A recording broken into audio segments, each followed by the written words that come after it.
Għal stat żgħir bħal Malta, in-nomina ta' Jean-Claude Juncker bħala President tal-Kummissjoni Ewropea hija aħbar tajba.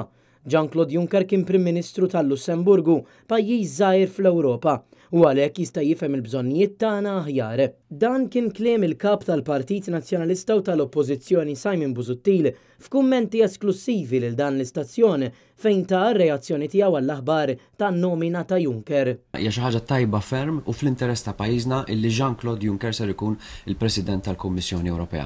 Għaliex l-istorja tiegħu tar-relazzjoni tiegħu ma' pajjiżna tmur ħafna u ħafna snin lura.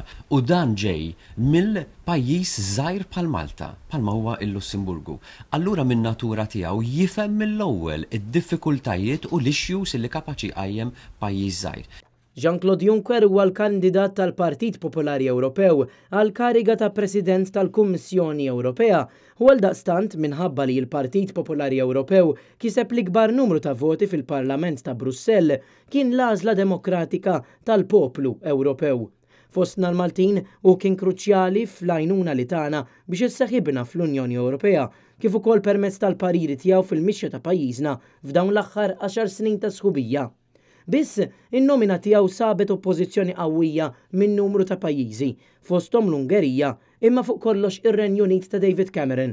In-nomina tiegħu fil-fatt ġiet aċċettata wara ġimgħat sħaħ ta' taħdidiet li laħqu l-qofol tagħhom f'summit tal-mexxejja tal-Ewropa li ntemm nhar il-ġimgħa. Il-kap tal-Partit Nazzjonalista qal li din is-sitwazzjoni poġġiet lil Malta f'pożizzjoni partikolari minħabba l-ħbiberija speċjali li għandna mar-Renju Unit. Għaldaqstant bħala pajjiż, Malta tirrispetta l-pożizzjoni tar-Renju Unit minkejja l-apprezzament għan-nomina ta' Juncker. Wieħed irid jirrispetta l-pożizzjoni ta' Cameron u nittama illi l-Ingilterra ma tiġix b'xi mod ipprovokata biex titlaq mill-Unjoni Ewropea. X'din tkun telfa kbira.